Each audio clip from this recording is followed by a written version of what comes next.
여러분, 오늘도 이렇게 귀한 시간 함께 해주셔서 정말 감사드립니다. 혹시 평생을 살아오시면서 초대받는다는 게 어떤 의미인지 깊이 생각해 보신 적 있으신가요? 누군가로부터 소중한 자리에 초대를 받는다는 건 그 사람이 나를 귀하게 여긴다는 증거거든요. 그런데 만약 왕이, 그것도 하늘의 왕께서 우리를 당신의 잔치에 초대하신다면 어떨까요? 오늘 우리가 함께 살펴볼 마태복음 22장은 바로 그 놀라운 초대장 이야기로 시작됩니다. 하지만 이 이야기 속에는 우리가 상상하지 못했던 반전과 깊은 진리가 숨어 있습니다. 게다가 이 장에는 예수님께서 당시 종교 지도자들과 나누셨던 치열한 논쟁들도 담겨 있어요. 세금 문제, 부활 논쟁, 그리고 율법 중에 가장 큰 계명은 무엇인가 하는 질문까지. 2000년 전 예루살렘 성전 뜰에서 벌어졌던 그 긴장감 넘치는 대화들이 오늘 우리에게도 생생한 울림을 주거든요. 자, 그럼 이제 함께 그 현장 속으로 들어가 볼까요? 마음을 편안히 하시고 한 장면 한 장면을 상상하며 들어주시면 더욱 좋겠습니다. 예수님께서는 성전뜰에 모여든 사람들을 향해 또 다른 비유를 말씀하기 시작하셨습니다. 아마도 그날은 햇살이 따사롭게 내리시던 날이었을 거예요. 성전의 하얀 대리석 기둥들이 빛을 반사하며 반짝이고 사람들은 예수님 주위로 빙 둘러 앉아 있었을 겁니다. 천국은 마치 어떤 임금이 자기 아들을 위하여 혼인 잔치를 베푼 것과 같다고 예수님께서 말씀을 시작하셨어요. 여러분, 우리 옛날 생각해 보시면 결혼식이 얼마나 큰 잔치였는지 아시죠? 특히 임금의 아들, 왕자의 결혼식이라면 오죽했겠습니까? 온 나라가 들썩들썩했을 겁니다. 궁궐에서는 몇 달 전부터 준비를 시작했겠지요. 최고급 비단으로 홀레복을 짓고 온갖 진귀한 음식들을 준비하고 악사들을 불러 음악을 연습시키고 상상만 해도 가슴이 뛰는 일이었을 거예요. 임금은 종들을 보내 초대받은 사람들을 불렀습니다. 자, 이제 잔치가 시작되니 오시라고 말이에요. 그런데 이게 웬일입니까? 사람들이 오기를 싫어하더라는 겁니다. 여기서 우리 잠깐 멈춰서 생각해 봐야 할 게 있어요. 왕의 초대를 거절한다는 게 당시에 얼마나 엄청난 일이었는지 아십니까? 그건 단순히 오늘 바빠서 못 가요 하는 수준이 아니었거든요. 왕을 모욕하는 행위나 다름없었죠. 왕의 얼굴에 침을 뱉는 것과 같은 일이었습니다. 그래도 임금은 참으셨어요. 다시 다른 종들을 보내면서 이렇게 전하게 하셨습니다. 보아라, 내가 오찬을 준비하였다. 나의 소와 살진 짐승을 잡고 모든 것을 갖추었으니 혼인잔치에 오라. 여러분, 이 장면을 상상해 보세요. 궁궐 주방에서는 벌써부터 김이 모락모락 피어오르고 있었을 겁니다. 최고의 요리사들이 몇 날 며칠을 정성껏 준비한 음식들, 연한 송아지 고기를 구워서 향신료를 발라놓고 신선한 과일들을 아름답게 장식해 놓고 최고급 포도주를 준비해 놓았겠지요. 하지만 초대받은 자들은 여전히 돌아보지도 않았습니다. 어떤 이는 자기 밭으로 가고 어떤 이는 자기 사업하러 갔어요. 더 기가 막힌 건 나머지 사람들은 종들을 붙잡아 능욕하고 심지어 죽이기까지 했다는 겁니다. 아, 이 대목에서 우리 마음이 얼마나 아프겠습니까? 선한 초대를 이렇게 악으로 갚다니. 여러분, 혹시 우리 인생에서도 이런 적이 없었나 돌아봐야 할 것 같아요. 하나님께서 우리를 당신의 사랑의 잔치로 초대하시는데 우리는 아이고 바빠서요, 나중에요, 지금은 아니에요 라고 하지는 않았는지 말이에요. 임금은 진노하셨습니다. 당연한 일이었지요. 군대를 보내 그 살인한 자들을 진멸하고 그 동네를 불살라 버리셨습니다. 이건 단순히 복수가 아니었어요. 정의의 심판이었습니다. 은혜를 악으로 갚는 자들에게는 반드시 심판이 임한다는 무서운 진리를 보여주신 거예요. 그런 다음 임금은 종들에게 이렇게 말씀하셨습니다. 혼인 잔치는 준비되었으나 초대받은 사람들은 합당하지 아니하니 내 거리 길에 가서 사람을 만나는 대로 혼인잔치에 청하여 오라. 여러분, 이 장면이 얼마나 감동적인지 아십니까? 종들이 거리로 나갔어요. 큰 길로, 골목길로, 시장 바닥으로. 그리고 만나는 사람마다 초대했습니다. 왕께서 당신을 잔치에 초대하십니다. 상상해 보세요. 거리를 배회하던 거지도, 아침부터 품팔이 자리를 찾아 헤매던 날품팔이도, 병들어 누워있던 사람도, 세상에서 버림받았다고 생각하던 사람들도 모두 초대받았습니다. 아마 그들은 처음에는 믿지 못했을 거예요. 뭐라고요? 저 같은 사람을 왕의 잔치에요? 하면서 눈을 동그랗게 떴을 겁니다. 종들은 악한 사람이나 선한 사람이나 가리지 않고 보이는 대로 데려왔습니다. 그래서 혼인잔치에 손님들이 가득 찼어요. 아, 이 모습이 바로 하나님 나라의 참된 모습이거든요. 우리가 자격이 있어서가 아니라 왕께서 우리를 부르셨기 때문에 들어가는 거예요. 여러분, 우리도 마찬가지예요. 우리 중 누가 하늘나라 잔치에 초대받을 자격이 있었겠습니까? 모두가 은혜로 부름받은 사람들이에요. 그런데 여기서 이야기가 끝나지 않습니다. 임금이 손님들을 보러 들어왔는데 거기 한 사람이 예복을 입지 않고 있는 게 보였어요. 여러분, 당시 관습을 아셔야 이 장면을 이해할 수 있어요. 왕이 큰 잔치를 베풀 때는 대문 앞에서 손님들에게 예복을 나눠줬거든요. 그러니까 가난해서 예복을 못 입은 게 아니었어요. 무료로 주는데도 입지 않은 겁니다. 이게 무슨 뜻이겠습니까? 왕에 대한 존중이 없다는 거예요. 마음의 태도가 잘못된 거지요. 임금이 그에게 물으셨습니다. 친구여, 어찌하여 예복을 입지 않고 여기 들어왔는가? 그런데 그 사람은 아무 말도 하지 못했습니다. 할 말이 없었던 거예요. 변명의 여지가 없었습니다. 여러분, 우리가 여기서 배워야 할 중요한 교훈이 있어요. 하나님의 은혜로 구원받는 건 맞지만 우리의 삶도 변화되어야 한다는 거예요. 예복이라는 건 바로 그리스도로 옷 입는 것, 새로운 삶을 사는 것을 의미합니다. 은혜를 받았으면 은혜에 합당한 삶을 살아야 하는 거죠. 임금은 사원들에게 명령했습니다. 그의 손발을 묶어 바깥 어두운 데에 내던지라. 거기서 슬피 울며 이를 갈게 되리라. 무서운 말씀이에요. 하지만 이게 현실입니다. 은혜를 가볍게 여기면 안 된다는 거예요. 그리고 예수님은 이렇게 말씀을 마무리하셨습니다. 청함을 받은 자는 많되 택함을 입은 자는 적으니라. 아, 이 말씀이 우리 가슴에 얼마나 깊이 와닿는지 모르겠어요. 많은 사람이 복음을 듣지만 모두가 구원받는 건 아니라는 거예요. 듣기만 하는 사람과 받아들이는 사람은 다르거든요. 자, 이 놀라운 비유를 마치시고 나서 이번에는 바리새인들이 나타났습니다. 그들은 예수님을 함정에 빠뜨리려고 꾀를 냈어요. 얼마나 교활한지 모릅니다. 여러분도 아시다시피 바리새인들은 당시 유대 사회의 종교 지도자들이었어요. 율법을 철저히 지킨다고 자부하던 사람들이었죠. 그런데 그들의 마음속에는 교만과 시기가 가득했습니다. 예수님이 백성들에게 인기가 높아지자 견딜 수가 없었던 거예요.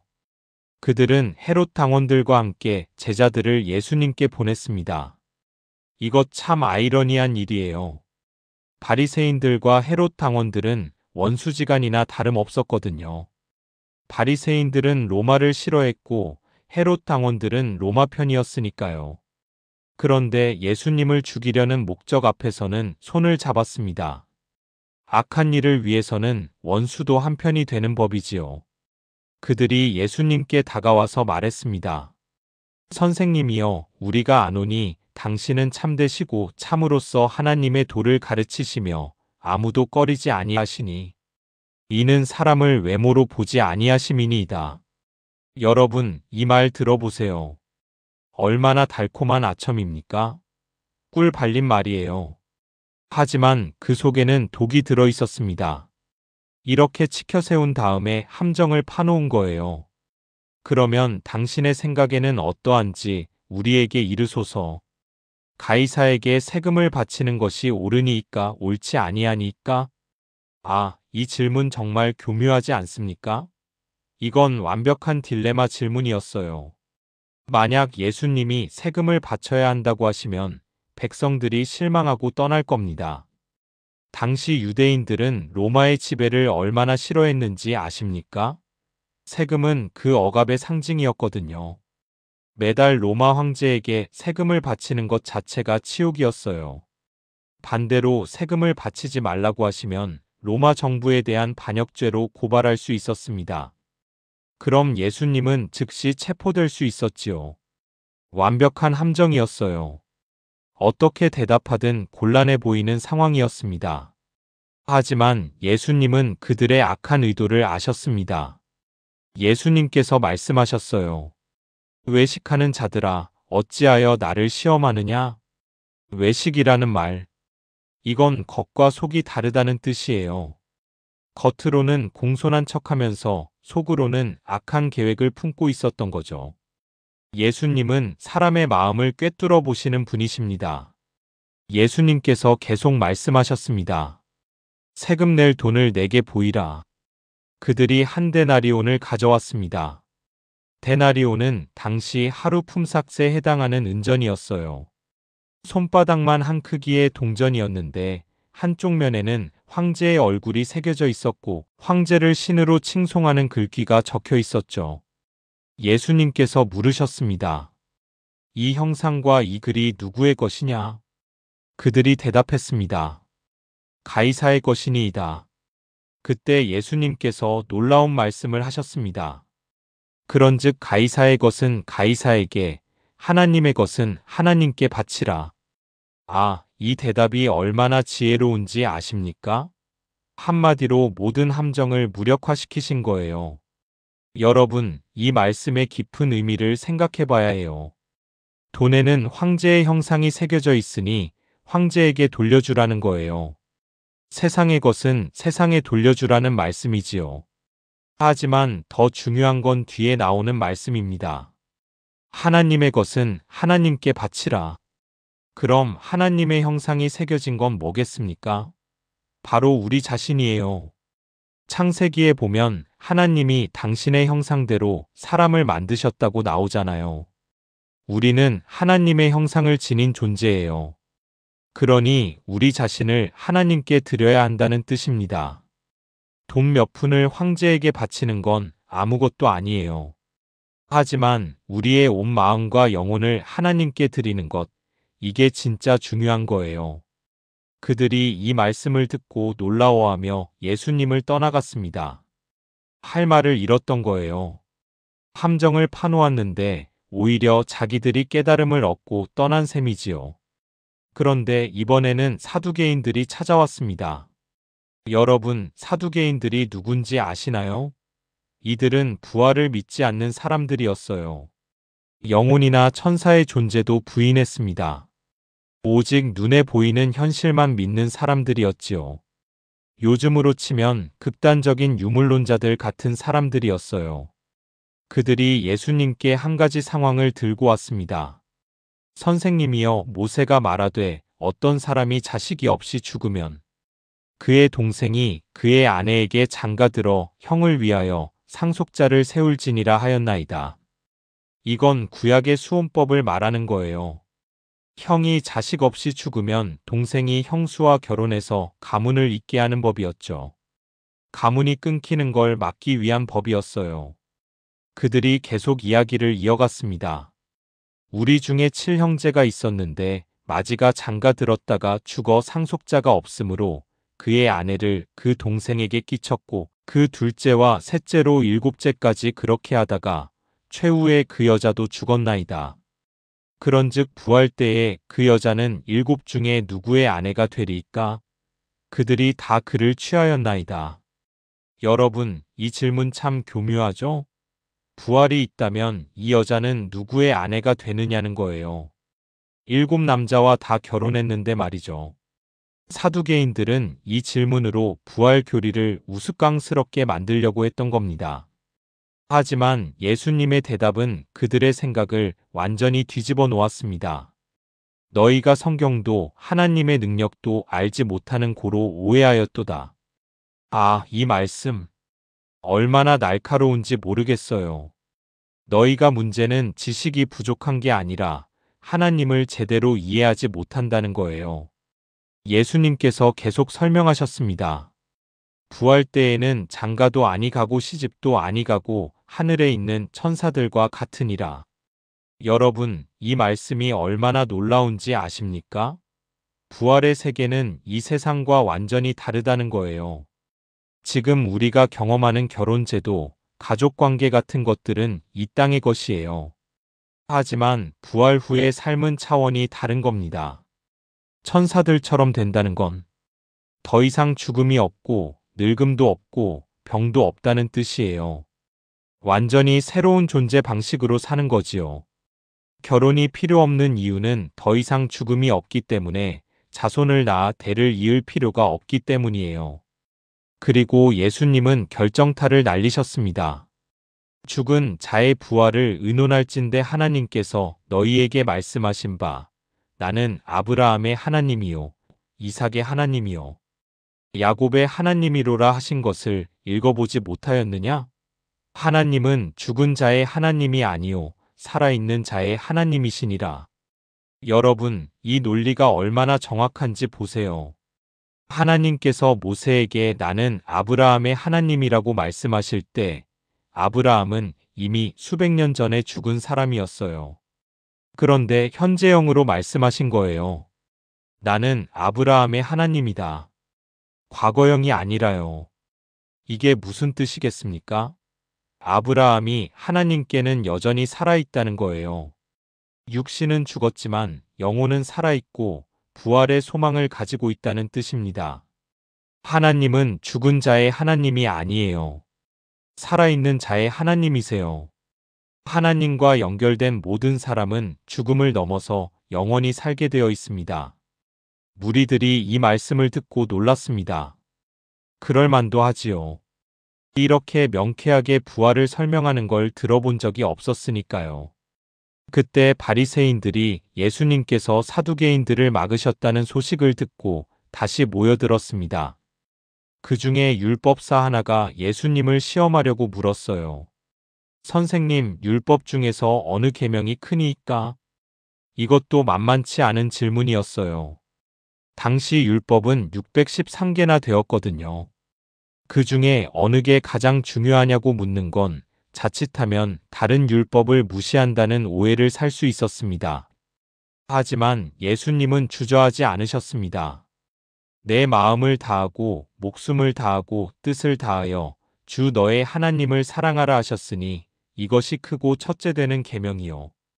여러분, 이 말씀 들으시면 가슴이 뜨거워지지 않으세요? 마음을 다하고 목숨을 다하고 뜻을 다하여 전부를 다 들여서 하나님을 사랑하라는 거예요. 절반만 사랑하라는 게 아니에요. 남는 걸로 사랑하라는 게 아니에요. 모든 걸 다 들여서 사랑하라는 겁니다. 마음은 우리의 감정과 의지를, 목숨은 우리의 생명과 힘을, 뜻은 우리의 생각과 이성을 의미해요. 우리 존재 전체로 하나님을 사랑하라는 말씀입니다. 그런데 예수님은 여기서 멈추지 않으셨어요. 아무도 묻지 않았는데 두 번째 계명까지 말씀해 주셨습니다.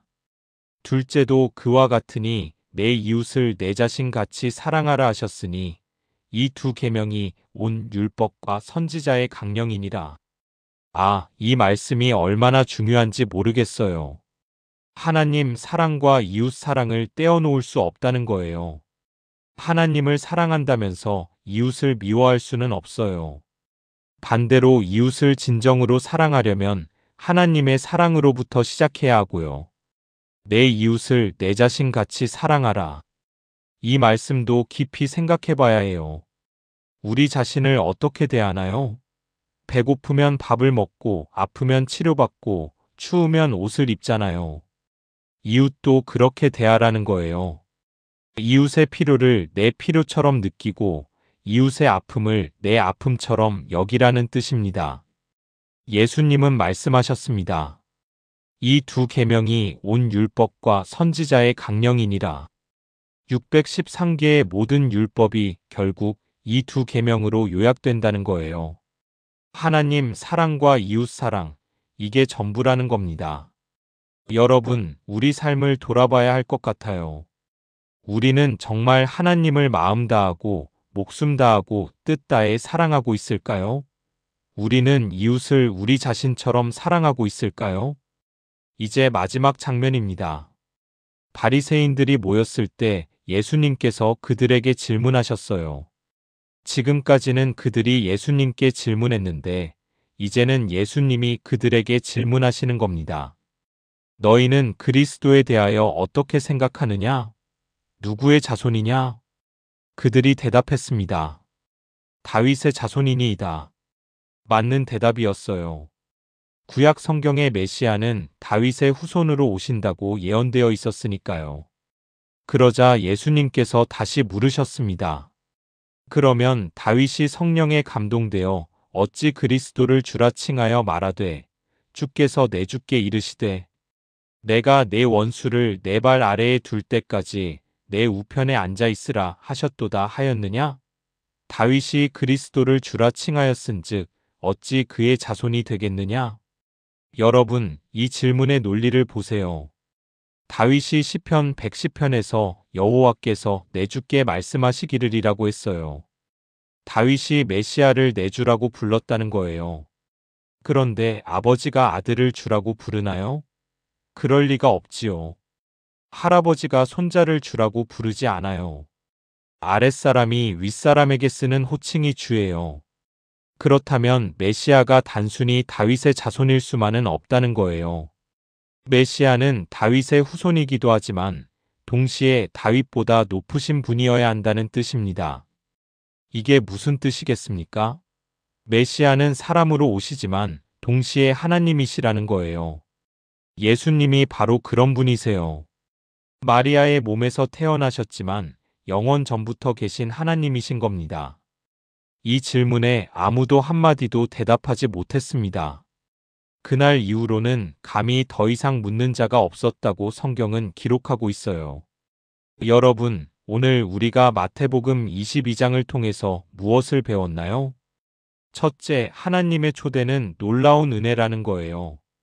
우리 같은 부족한 사람들을 천국 잔치에 초대하시는 하나님의 사랑. 이건 정말 감사한 일이에요. 하지만 그 은혜를 가볍게 여기거나 거절하면 안 돼요. 그리고 은혜를 받았으면 그에 합당한 삶을 살아야 합니다. 둘째, 우리는 하나님의 것이라는 거예요. 동전에 황제의 형상이 새겨진 것처럼 우리에게는 하나님의 형상이 새겨져 있어요. 그러니 우리 자신을 하나님께 드려야 합니다. 돈이나 명예나 권력보다 하나님을 더 사랑해야 해요. 셋째, 부활은 확실한 현실이라는 거예요. 이 세상이 전부가 아니에요. 우리에게는 영원한 삶이 기다리고 있습니다. 죽음은 끝이 아니라 새로운 시작이에요. 이 소망 때문에 우리는 이 땅에서 어떤 어려움을 만나도 견딜 수 있어요. 넷째, 가장 큰 계명은 사랑이라는 거예요. 하나님을 사랑하고 이웃을 사랑하는 것, 이것이 신앙생활의 핵심입니다. 복잡한 신학 이론이나 엄격한 규칙 준수보다 더 중요한 게 바로 사랑이에요. 다섯째, 예수님은 단순한 선지자나 선생님이 아니라 하나님이시라는 거예요. 다윗의 자손이면서 동시에 다윗의 주인이신 분. 이 신비를 이해할 때 우리는 예수님을 올바로 믿을 수 있어요. 여러분, 지금 이 순간에도 하나님은 우리를 당신의 잔치로 초대하고 계세요. 그 초대를 받아들이시겠어요? 그리고 날마다 하나님을 사랑하고 이웃을 사랑하며 살아가시겠어요? 오늘 이 말씀이 여러분의 마음에 깊이 새겨지기를 소망합니다. 우리 모두 하나님 나라의 잔치에 참여하는 복된 사람들이 되었으면 좋겠어요. 그리고 그 은혜를 이웃과 함께 나누는 사람들이 되었으면 합니다. 긴 시간 함께 해주셔서 정말 감사드립니다. 오늘 이 말씀이 여러분의 마음에 위로와 힘이 되었기를 바라요. 혹시 오늘 들으신 내용이 마음에 와닿으셨다면 아래 좋아요 버튼을 눌러주시고요. 구독과 알림 설정도 해주시면 정말 감사하겠습니다. 여러분의 소중한 댓글도 기다리고 있을게요. 오늘 이 말씀 중에 어떤 부분이 가장 마음에 와닿으셨나요? 편하게 나눠주시면 함께 은혜를 나눌 수 있을 것 같아요. 다음 시간에는 마태복음 23장으로 찾아뵙겠습니다. 그때까지 건강하시고 하나님의 사랑 안에서 평안하시길 바랍니다. 감사합니다.